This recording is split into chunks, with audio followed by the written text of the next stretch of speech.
Hi guys, welcome to the channel. Today I'm going to talk about 5 tips on what to look for when buying a vintage Jeep. Now I know there's a lot of opinions and there's a lot of things that you might look for that I may not mention in this video. However, I've tried to compile them and narrow them down to 5 different categories. And if you have any other ideas or any red flags or anything you look for when buying a vintage Jeep or a vintage vehicle, leave them in the comment section down below. And if you haven't done so, please consider subscribing and hit that like button. Let's get right to it. The first tip I have for you would definitely be to do your own research, Google the model you're looking for, and determine what model, what Jeep you're looking for. Is it the early flat fenders? Is it the CJ5s? Is it even the later CJ5s, maybe even the CJ7s? You have to make that decision of what Jeep works best for you. The Willys, the early CJ5, the early flat fenders are great. They're iconic. They are awesome. I mean, they are probably the most recognizable and really the ones that started it all. However, they have a lot of downsides to them. First of all is the price. They are very expensive compared to other models I've found, even in really bad condition. They also are harder to find parts for, and they have a lot of drawbacks. They are a little smaller. They don't have as much power. They have smaller brakes. They're great Jeeps. However, they just do have a lot more drawbacks on today's modern roads. The CJ5 is what came after the flat fenders in 1955. They have a little more power in the 4-cylinder range. They also had the option of the Dauntless 225 V6 odd-fire Buick motor, which gave them a little more power. And the later CJ5s also had the 258 straight 6s, the 4-cylinder Iron Dukes, and they also had the 304 V8s. So basically what I'm getting at is what you need to look for is what would suit you best. Do you want the old flat fenders? Do you want the early CJ5? Do you want a later CJ5, maybe a CJ7? The flat fenders and the early CJ5s like this one here, I will tell you, you will be holding up traffic with the 4-cylinder motors. They aren't very fast, and that's okay. I don't mind, but the brakes are definitely a little weaker. You need a little more time to stop. They're vintage, they're old, the technology is old, the steering, everything about them is older.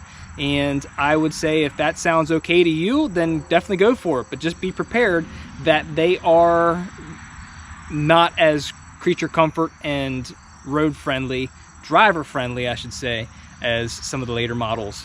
My number 4 would be to check for any modifications or originality. Now, what I mean by that is it lifted?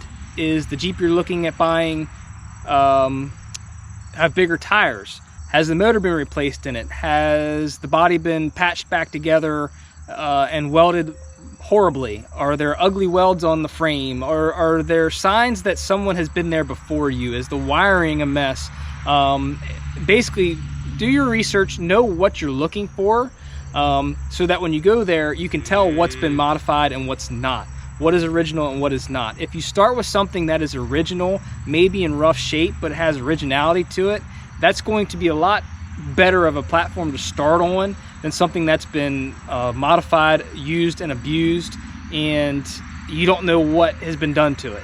So that would be something I would suggest, is looking at something that is more original and not modified and messed with over the years, because unfortunately these vehicles are the perfect platform for whatever. It's like a blank canvas, and there's a lot of people that tend to make modifications, do things that aren't quite kosher.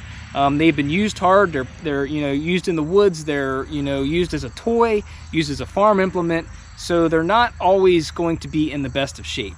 So stock tires, stock suspension doesn't have those ugly and obvious modifications that will cause red flags and down the line. Number 3, I would say, would be check the frame. That is probably one of the most important things, in my opinion, to look for, even over the body, anything else, is look at the frame. And by the frame, I don't just necessarily mean the rust. I mean check the cross members, check for square, check that it's straight, check if it's been in an impact. And it's pretty obvious when the frame is actually twisted and the bumpers are twisted and the body's sitting crooked. The early frames, while they're not paper thin, they're also not super uber strong. I'm talking pre-76, pre-1976. They're still open C-channel. They can flex, but they can also crack. I would say check the cross members, check your spring hanger mounts, check those areas on the left side where the steering and everything sets up on the Saginaw boxes on the the intermediate CJs. Just check for cracks there. 76 and after, 1976 and after, they boxed the frames. While that made it stronger, it also gave more chance for the rust to start because it trapped all that moisture, trapped all that mud and dirt, and did not let it escape like an open seat channel. Again, it's stronger, won't have as many cracks, but it's also more chance for rust. Realistically, if you have a solid straight frame, even if there is a little bit of rust, surface rust, or the cross members need replaced, a straight solid frame to me is the backbone of the vehicle. So it's probably the most important part to me. If it has a solid frame, I don't care what the body looks like. That is the key. Now you can buy aftermarket frames and you can buy frames on Craigslist and eBay, but be prepared to spend a lot of money on an aftermarket frame, and it's just something about the originality. It's just best to find a frame that is straight and true and square. Number 2, is the Jeep drivable? Now, does it go? Does it stop? Does the engine run? Is there compression? When you turn the motor over by hand, just grab the fan and just try to turn the motor over. Is there compression? Does the motor smoke? Is there a lot of blue smoke coming out behind the Jeep when you're driving it? Is there knocking? Is there pinging? Now these are low compression motors, there's probably no pinging, but you may hear a rod knock. You may see the air cleaner missing from the motor. That could be a red flag. Has the owner not taken very good care of the vehicle? Are there any obvious leaks under the Jeep? Now, a Jeep, even probably in the best condition, will most likely leak at some point in its life, even just a little bit. But what I'm talking is puddles of oil, obvious signs that the Jeep is leaking profusely, seals in the differentials, the transmission, transfer case, the motor, rear main seal. Check the very back of the motor where it meets the transmission. Is it wet there? That would be maybe a rear main. Different things like that. Look for wet spots under the Jeep, and don't be afraid to ask questions to the seller of why it is the way it is. Have they changed the oil? Why is the air cleaner off the motor? That kind of stuff. Does the clutch engage and disengage? Does the transmission go in and out of gear? Does it grind? Does it pop? Does it pop out of gear? Does the transfer case pop or go in and out of four-wheel drive high, low, neutral? And check the hubs if it has locking hubs. Make sure they are engaging. Just make sure everything works.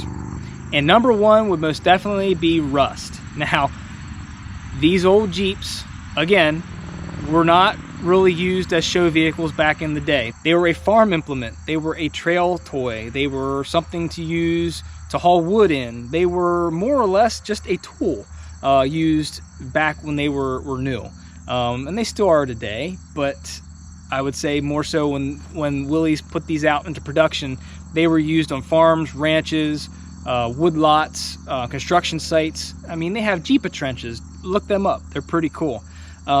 They were used as a tool more so than a luxury vehicle, more so than a fun vehicle. Wherever the body panels meet, the floors, check for rust.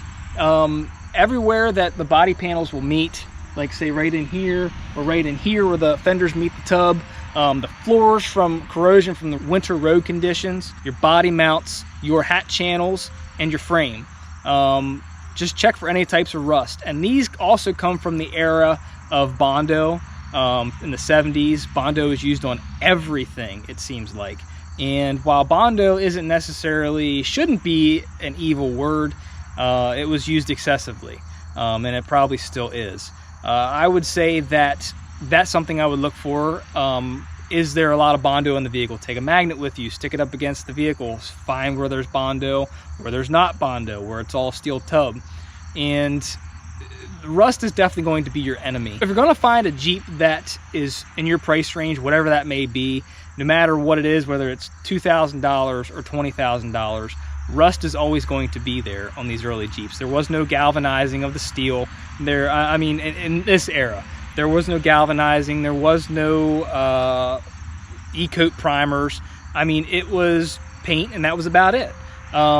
So you're going to need to look thoroughly for rust. And like I said, your floors, your hat channels, which are the supports under your body, your frame mount, your body mounts, and your body panels where they meet and they join together, where there's seams, anywhere where water or moisture can get trapped. Even underneath your hood hinges, stuff like that. Just check everywhere for rust. Anyway, hope you enjoyed this video. If you haven't done so yet, please consider subscribing. Hit that bell icon so you're notified when the next video is posted. And please hit that like button. I'd really appreciate it. Thanks for watching. Have a great day.